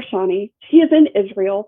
And guys, if you want to know somebody who's connected in the advocacy space, it's Hen. Not only did he introduce me to one of my very good friends, Morty Ben-Hamu, Hen's been on my show. He has done an entire episode teaching all about the evolution of autism advocacy, where it started, what the original organizations were, and it's amazing. And I've been saving it to publish on YouTube coming up for this month. So you guys will have to check that out. So I'm super excited to welcome my next friend and panelist, Ken Gershani, and I am just, I love it. I love it. He's always sending me stuff and introducing me to people. He is a fantastic person to know. So guys, I'm going to step back and let him have at it. Okay. So, hello, everybody. Thank you for having me here. So as Carrin Jean says, I've been in the autistic community for quite a while. I've been doing self-advocacy for about 16 years, both here in Israel and globally as well. But I've been following the autistic community a bit a decade earlier. So I actually started following the autistic community in the late 90s. It just took me almost a whole decade to get the courage to speak up. So if I have to speak to anyone who's coming to the autistic community right now, starting right now, I would tell them they are lucky, because nowadays there's so much going on and there's so much to learn about what's going on now and also about what went before. So if anyone is serious about autistic self-advocacy, I think it's really good to learn about the evolution of it, how it started in the early 1990s, how it went from there, how we got where we are now. Because if we know where we started and we know how we got to here, it would be much easier to set goals for the future and also to know how to reach goals for the future. And at least for me, networking is very important. I wouldn't be here without networking. So I would recommend anyone who wants to network to find other autistic self-advocates around their areas. And also there are some great organizations. There is the Autistic Self-Advocacy Network in America. Actually, they used to have branches all over the United States. Now I think they don't, so it's a bit more problematic. And for anyone in Europe, there are many autistic self-advocacy organizations in most European countries. There's also the European Council of Autistic People. It's like an umbrella organization which connects organizations around Europe. They're having a webinar next month, so it's also a good thing to know. And also there are some events, like in America, there was Autie. It was the first event run by autistic people. And people used to come from all over America. Some people used to drive from the West Coast to the East Coast to participate. But sadly, they stopped having it around 6 years ago. But in England, there's still Autiscape that's going really strong, and people from all over Europe come there. So it's a very good place to hear other self-advocates speak, and also anyone who wants to present, it's also a good place to present there. Also, it's good to learn from what's happening in other communities, like other social struggles. Everyone has their own hobbies, so I don't know. I was reading a lot about what happened in the West Coast in the 1960s, or the revolutions over there. And I think it's good to learn from other revolutions. I really think we're having a bit of an autistic revolution over the past 20 years or so, because, I mean, we had nothing. There was no awareness, nothing. And now from year to year, we have more organizations, more events. We have Zoom, which I never even heard about until 2 or 3 years ago. So there really is a lot to learn, a lot to leverage, I think, to take what exists now and think about what we can do next. I had some other things which I forgot, but I wrote them. Obviously, someone said to have fun, and I think so too. I mean, if you're not enjoying it, what's the point? I mean, I know we want to achieve goals, but yeah, I think having fun is really important. So yeah, I think self-advocacy is a bit like an art form or like a profession for anyone who wants to take it seriously. So the Autistic Self-Advocacy Network, they're having like a course about self-advocacy. I think they're doing it only for university students, something in the summer, but I think it's really, if one wants to like do it almost like a profession, even if it's just a hobby, if you want to be like a professional hobbyist, so you can really learn from what other people are doing, what they've done before. Yeah, I think I've covered it. I really think now it's the best time, but maybe every year is the best time, because every year the community moves one step forward. Did I have anything else? Yeah, I think anyone who comes right now, so one of the things is, because we are so different from one another, it's good to find your own niche. Because if you learn what other people did already or what people are doing. You may find maybe gaps. You may find something that nobody else has ever done or nobody else is doing right now. And if you like it, if it's something that speaks to you, you can find like your own niche within the community, and then you help to advance something. That's it. I think really networking, being in touch, seeing what the community wants perhaps, and how you can serve not only yourself, but serve the common goods of the community to allow the whole community move forward. Yeah, that's it. Oh man, I am so thankful that you were here to share those things, because guys, we wouldn't all be in this space right now if it weren't for several people in this room who helped me in the very beginning. And this man was one of them. I wouldn't be networking the way that I do if he hadn't modeled that for me. And I'm telling you, he is the hookup guy. He is the connection man. He sends things, he introduces people, and guys, he really does some amazing work within our community. And he does it so selflessly, so humbly, so quietly, and never wants any attention. But I'm sorry, I'm shining the light on you. You're just going to get a little bit, because I absolutely love what you do, because it elevates all of us. Because like I say all the time, a rising tide raises all ships. And you, my friend, are the tide that raises all of us. So thank you. Thank you. All right, let me look and see who is up next, please. Oh, I'm so excited. This is my dear friend, my wonderful, sweet, kind, sparkly, shiny, wonderful firefly friend, Laura from Autistic Lottie. Guys, she and I have had so much fun. We will choose like a word to inspire us, and then we will each write in our own respective ways with that word. And we had a lot of really fun posts that we shared together a couple of months ago for a few weeks, where we were really just taking a word and writing what that meant to us. And one of the words that we deeply connected on was the word spark. And I love this because this woman is truly a spark.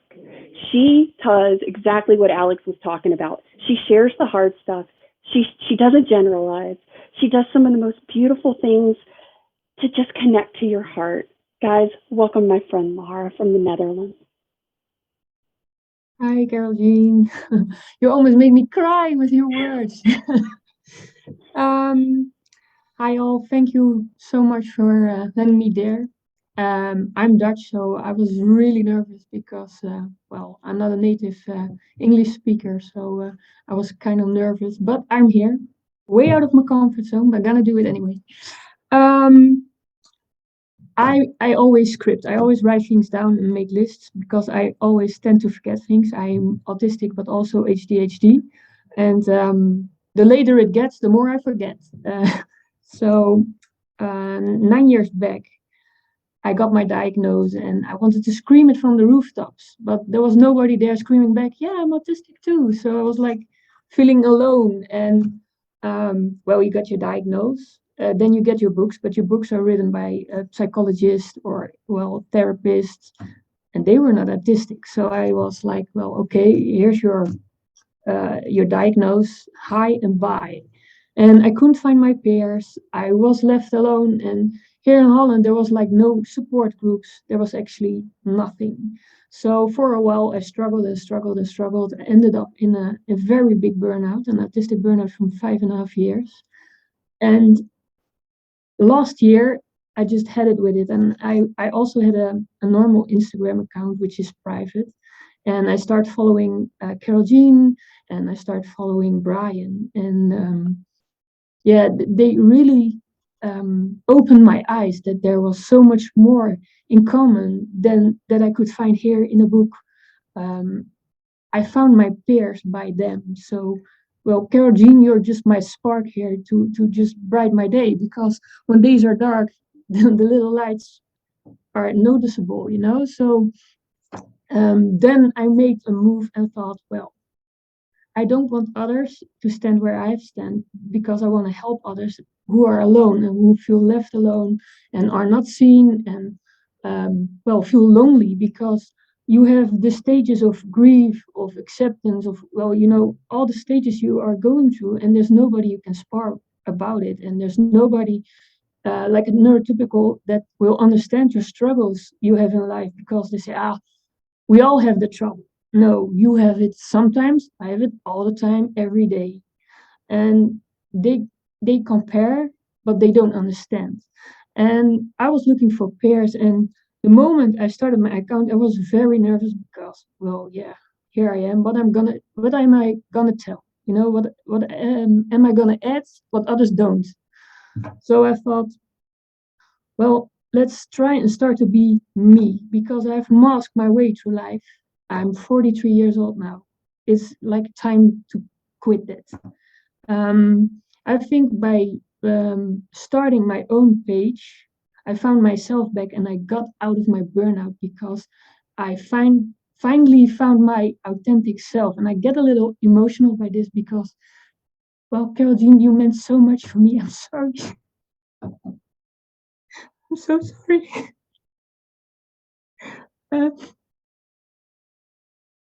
This was not scripted. Oh, okay. I'm sorry. It feels like home. It feels like a place which is safe, where I can be me, where nobody has an opinion. Oh, this is hard for me. I'm just a small account, but even if I can help just one person to find their self back, then that's where I do it for. I'm sorry. Thank you so much for your support. I really appreciate all of you. And if I can give a tip to others that start an account, please be yourself. Don't let others drag you in their rules and their maze of rules they made up their own, because you are your own person. They are not you. It's your feeling, your page.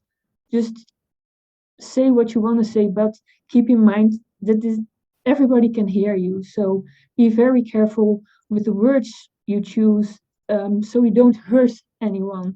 And the reason I only tell my own experience is because if you recognize something, then it's a good thing. But autism is not linear. It goes all ways, and one day it is great, and the other way it's totally different, and it changes all the time. So be yourself, and if you don't like something you read, just scroll. You don't have to react on everything someone writes. Just let people be in their own space and time like you want to. So thank you. I had to pop in and I had to give you some support so you wouldn't, so you felt okay, because I didn't want you hanging out there by yourself if you didn't need it, you didn't want it. Thank you so much for sharing so deeply, because that's so the important part of why I wanted to bring us all here together, and that is that it's the community, it's the support, it's the connection with other people who get it, who know what it is to feel and experience living in the world in the way that we do, and facing the challenges and the triumphs, the good, the bad, the ugly, all of it, and in between. We're not isolated, nor do we want to live in isolation. It's kind of like what Vicky talked about earlier this week. She's like, yeah, I have friends. And it's like we all have friends. We connect and do things in our way, and we don't have any different needs or wants or desires than anybody else. We just do it in our unique way. And I love that you advocate in your beautiful, unique way, and that you don't just do it in English, you do it in Dutch. You started shifting and making sure that you were also just doing straight Dutch posts, which I love, because on Instagram I can translate them and still enjoy them. So thank you for sharing your heart, and thank you for sharing how you are so impacted by not just the work of yourself, but the work of other people, and just finding the connections that we all have found with one another. Because I think that's something that we all are so appreciative of, and that makes such a difference in our late identified lives. Thank you, Laura. Thank you, Carrin. Ooh, we are getting down to the last of our list here, and I am really excited because the next person up is one of my God buddies over on Autistic, Miss Danielle Sullivan from Neurodiverging. Guys, she is spectacular. She really is. She is fun. She is talking about the hard stuff. She talks about the fun stuff. She talks about the things that really impact us. You know, she really is debunking a lot of things that are out there in the world, and she's bringing a new light and new focus onto it. And I'm really excited for the work that she does in the world, and not just the work she does in the world, but the person that she is in the world. I am really thrilled to invite and introduce Danielle Sullivan. Take it away, Danielle. Thanks so much, Carol Jean. You can hear me, right? Yes. Thank you. It's so wonderful to be here today and to be hanging out with all of you. So thank you so much for having me. When Carol Jean sent over this prompt of what do I want to tell new self-advocates, I was thinking about the messages I get from folks who are just learning, just identifying as autistic, often as adults and often well far into their lives. And I think that one of the most important things to think about when you first feel like you want to share your journey is to think about what's your why. Why are you doing it? What are you hoping to achieve? Some of us get into it just because we want to share our experiences. Some of us want to change the world. You can want to do multiple things, but it's good to think about what's your goal. And among all these other things that everybody has brought up fantastically, like your energy and your specific interests and where you are and who you're speaking to and all these things, I feel like it can be really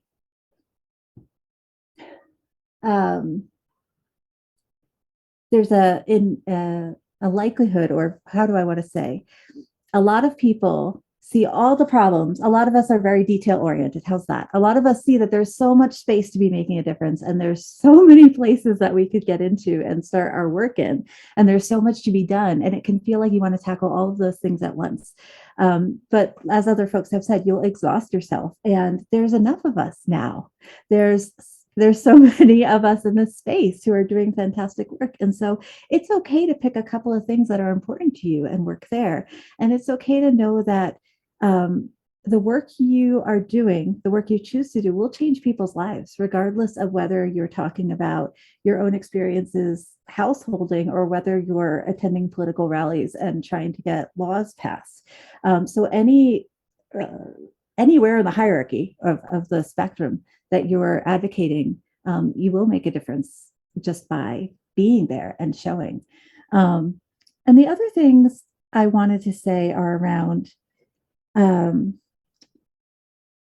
the way that I think a lot of folks already have talked about how you do want to be careful. You want to remember that you're you with your experience, and you're the expert of your own experience, and should definitely go out and talk about that.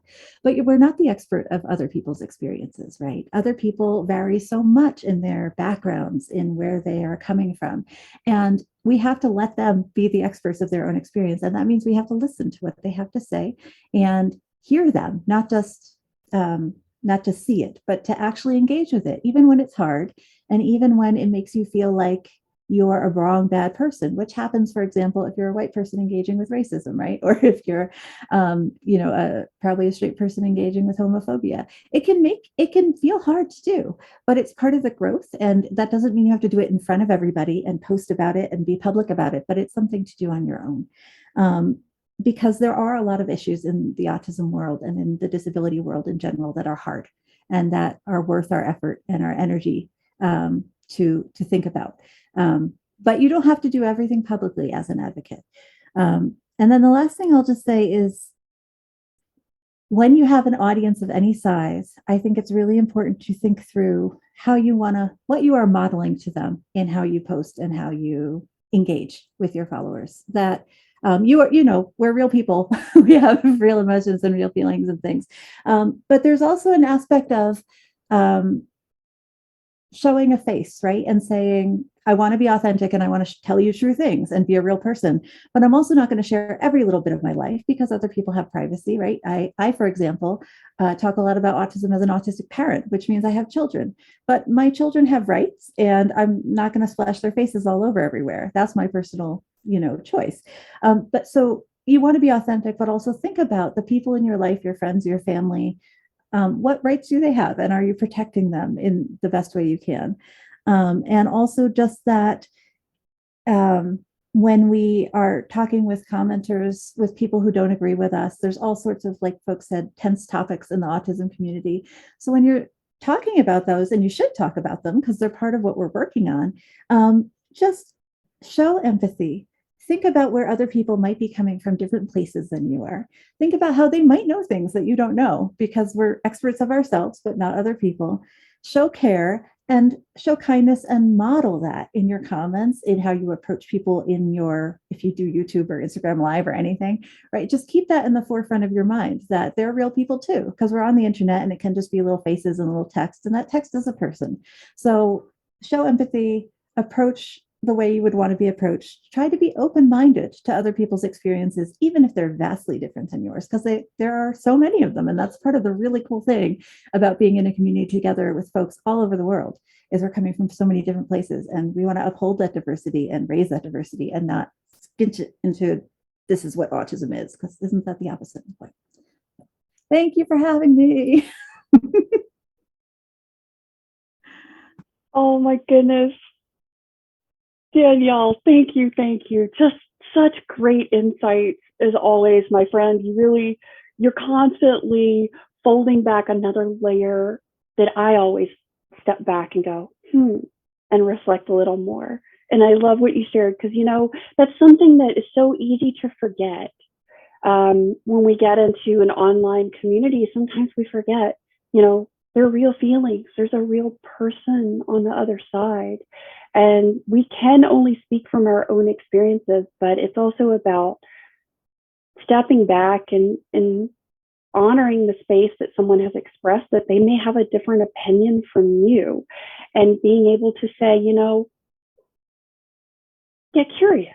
Just get compassionately curious from a place of kindness, gentleness, patience, and understanding, because that person that disagreed with you or has a different perspective, they may end up being your best friend, and you might end up connecting with them in a way that you never had before, just simply because, sort of like what Scott talked about earlier, we just start to ask some questions to get curious and understand. Thank you for all that you do in the world and for the way that you do it, Danielle. I'm so excited that you were here today. Thanks for hanging in there, because we've got 2 more coming up and I'm really excited. So guys, before we move on to our last 2 advocates that are sharing today, I want to share a little something that I put together for all of you, not just the advocate panel that's here today, but for anyone that's joining who would like to start their advocate journey. So I was really excited and I was honored to be part of a workshop hosted by a speaker, world-renowned MC, Lovelda Vincenzi. She's based out of the UK, and I am one of her students. I also got some 30 times the return on my time and investment in what I did with her in the speaker toolkit. Guys, she is going to do a free workshop on how to start speaking, how to get paid to speak. That's a big one, how to get paid to speak. And she's going to be doing it for free for us, for the Mind Your Autistic Brain community, on May the 11th. So I will be sending out that link for you guys to sign up and get registered if you would like to come and learn some insights and tools and tips. And the thing that was a really amazing part of the speaker toolkit that I got from Lovelda, and not only that, but I also did a coaching call with her, which was amazing. It includes a speaker contract. She's got the template and it's really, really good. So guys, I'm really excited to be able to share that and do that and set that up for everybody, because I feel like, once we start to advocate, or we decide and we get sort of that little spark, as my friend Laura and I say, and you are inspired and you want to start sharing, but you're not sure maybe how to do it or where to start. I wanted to make sure I was providing a resource and a tool sort of as the next step to kind of help everybody that wanted to get going with their advocacy journey. So the next person up, who is an amazing advocate, he's a young guy, and this is really inspiring because he's been doing this for a while, and he's got a great podcast, and it's Mason Milne from Crohn's Awareness. And I love this because Mason is just, he goes out and he meets people and he just says, hey, come on, let's go have a conversation on the show. And he hosts a great talk show, great podcast. We had a wonderful conversation most recently that aired, and I am so excited. Guys, meet Mason. I'm gonna let you take it away, Mason. Well, I want to say, before I say anything, I want to say thank you to Carol for arranging this, to like this panel, to me, or you guys. It's been great to get involved because I'm actually a bit nervous thinking of it, even have a podcast. So. I am nervous, but so some advice that I would give is like linking back to someone said at the beginning about confidence. Because in my own journey experience with autism, because I was diagnosed when I was 9, so I wasn't really confident or aware what autism was, and I have done the confidence building programs for young people. So I kind of, to give advice to people, it's just to it'd be nice if there's more workshops for people to gain confidence, I think, because it's really important, and part of our journeys, everyone has a different journey, because we wouldn't want all our journeys to be the same, would we? But part of that is we're all unique, because my journey is not going to be the same as your journey, which is why I love raising awareness of autism, because I actually started that in 2020, so it hasn't been long, and I never thought I would. And the meaning of an advocate is actually pretty complicated at first. When you hear you have to learn about an advocate, what an advocate is, and it is pretty tough because, and to a new person who wants to be an advocate, I would say take your time. Like I think there's a very big pressure, like people said about making posts on social media like each day. Like there's a lot of pressure on that. Like you have to do it this certain time. I have to do one every day, like having a podcast, having to keep on top of that, like and it is very stressful, isn't it? Like social media and posts, and I like what we said at the beginning, like just having the break, not telling anyone, because yeah, like it's nice, and I'm sure we've all had breaks on social media before, and it's refreshing because like, and then the annoying part is when you turn your phone on, you got half a dozen notifications, and then you're buzzed away. But yeah, like I think part of our journeys is, and this panel actually, is just to raise awareness and understanding of autism, because there's still a lot of work to be done, and as well hearing most recently about organizations believing that autism is a disease, and I'm sure many of us are really annoyed by that, and because it's not, and it's hard enough to explain autism to someone else who doesn't understand, and to a new advocate, explaining it the right way, like teaching them the right way, will make them more aware, and just talking about it, because it's a hobby. Like we went from hobbies earlier. Like it's a hobby, like of mine, like a hobby of yours, all of ours, I think, because we're all here. But yeah, I just want to say, just be yourself, have fun, and be the amazing persons that we all can be. Thank you so much, Mason. And guys, I saw some comments in the chat box on his Doctor Who. We got some Tarkus in the back. So, guys, Mason has actually got a special episode with a good friend of mine, Jason Buxworthy, who is a massive Doctor Who fan, and he's got a really cool series. Is it a series or just one episode, Mason, of Doctor Who? Well, what I'm actually doing, because for my podcast, Carol, like from actually late last year, I decided to do some seasonal specials. So actually, this Sunday there's going to be an Easter episode because it's Easter, and then like it's actually pretty cool because in that on episodes it's releasing the people who watch Doctor Who on here. It's Doctor Who Day on Sunday, so I thought release an episode that's related between autism and Doctor Who then.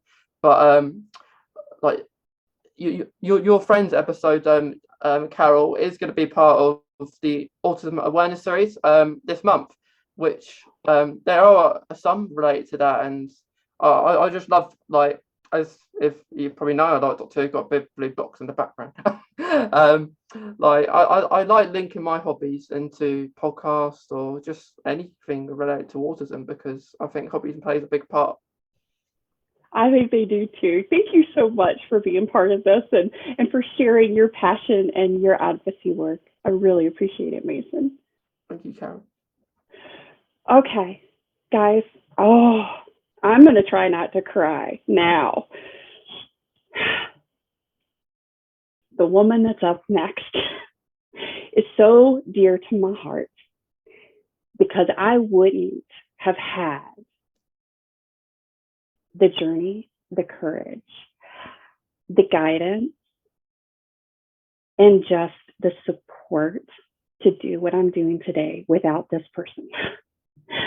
She is just one of the most incredible humans I know, and I'm so honored to know her, and I'm going to stop. Diane J. Wright of Autistic. Thank you, Carol Jean. That is incredibly sweet. And right back at you. I feel the same. Thank you for having me. I am Diane J. Wright, founder of Autistic, which exists to empower late identified and questioning autistic adults with a focus on people of color. So that's what I do, for anyone who needed to know that. And I see you crying.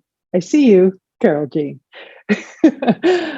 So my tips for starting out, anyone starting out in advocacy, I'll try to keep it quick, but I'm not known for that.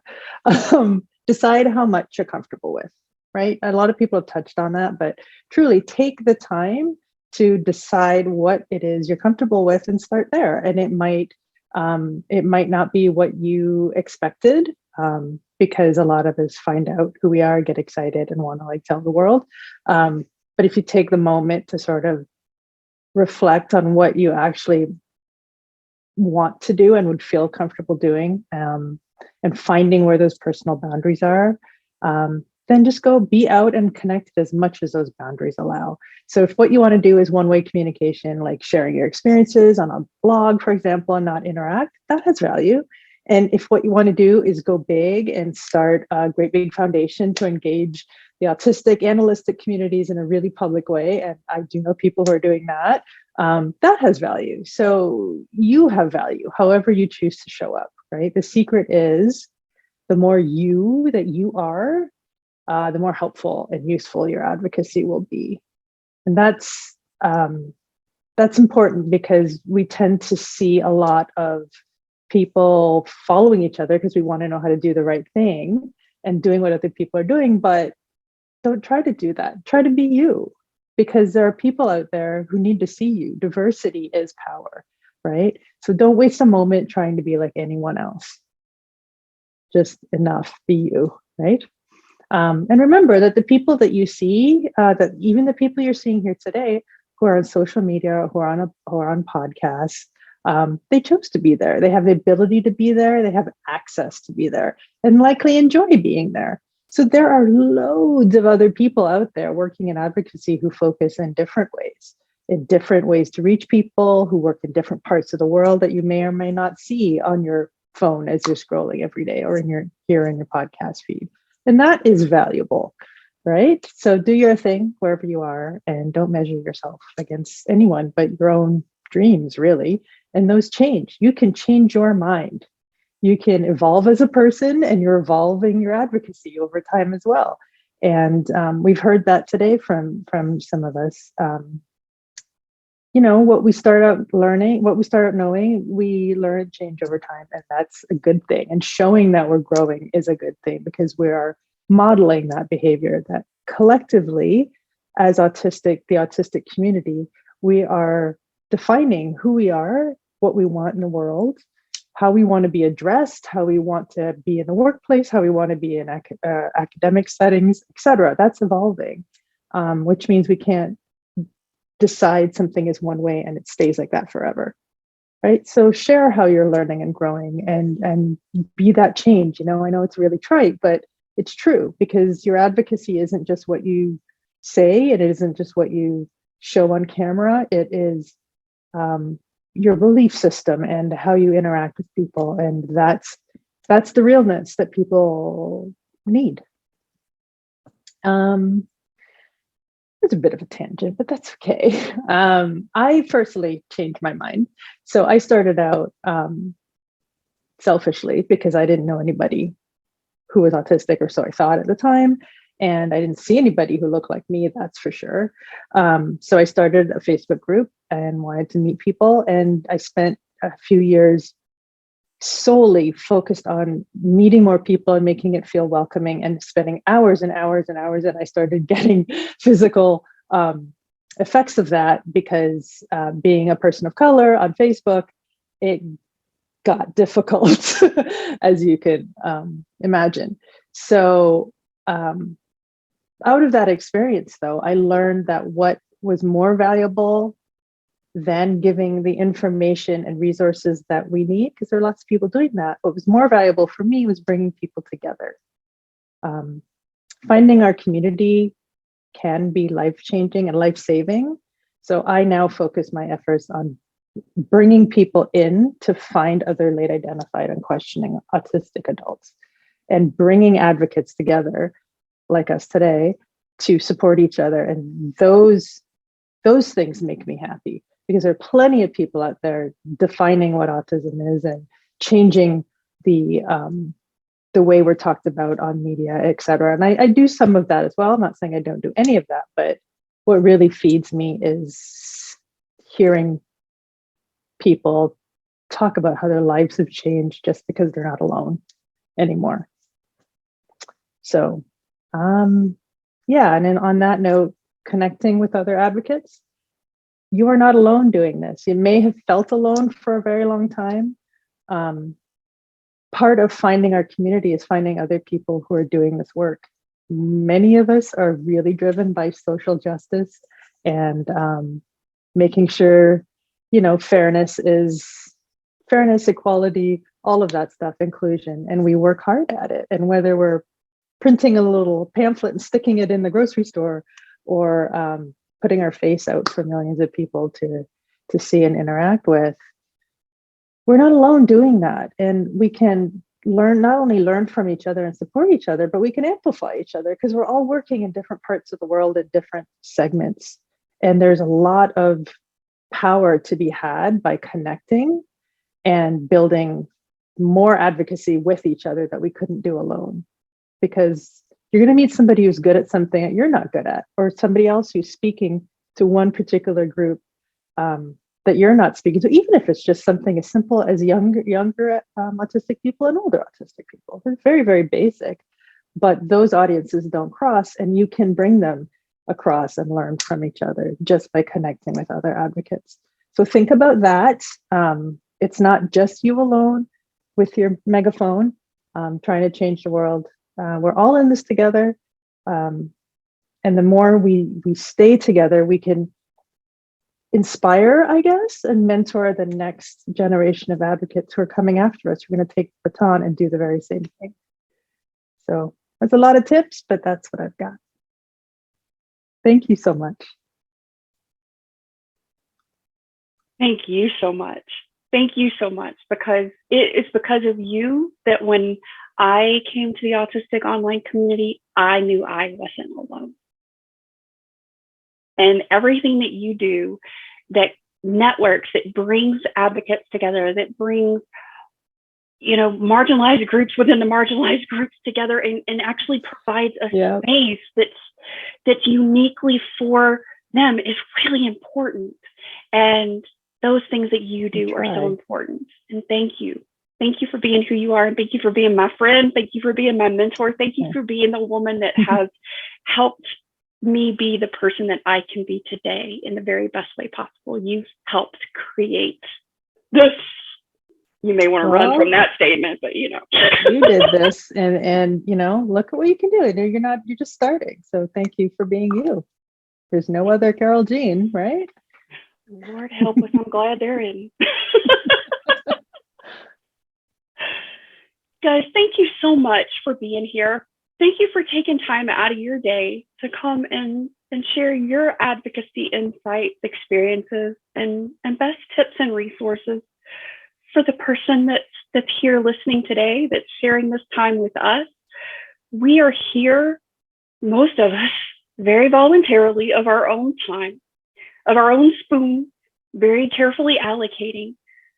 And we do this because we know what it's like to feel alone. We know what it's like to feel so different and not feel like you have a place in the world, and to finally feel like you see this little glimmer of light that says, this is your place, this is your space, and this is the place to start using your voice for the first time, maybe. And if we can be a part of that and maybe gave you some insights or some tips or something that really sparked something in you today, we are really honored that we could do that. Every advocate that was able to make it today, we're here for you. We're here for each one of you here watching, each one of you here joining in, looking for your place in the world, because we all have a place. We all have a purpose. And it's not going to look like the one of the person next to you. It will be your unique way and your unique journey. And that's perfectly all right. And you don't have to be like anybody else or anybody even on this panel here. We want to celebrate and elevate you just where you are today. Thank you so much for being here. Thank you for being part of the Mind Your Autistic Brain community. And thank you for being you. If you are someone who likes to help people and share what has made a difference in your life, please share this talk show with a friend and on your social media accounts so that you can be the blessing in another late identified autistic's life. Be sure to tag me at Social Autie so I can personally say thank you. And to help keep the talk show ad-free, please consider becoming a one-time or recurring supporter through either Buy Me a Coffee or the Anchor podcast links in the show notes below. I truly appreciate your support. Thank you for being a listener, and thank you for adding your voice to our story.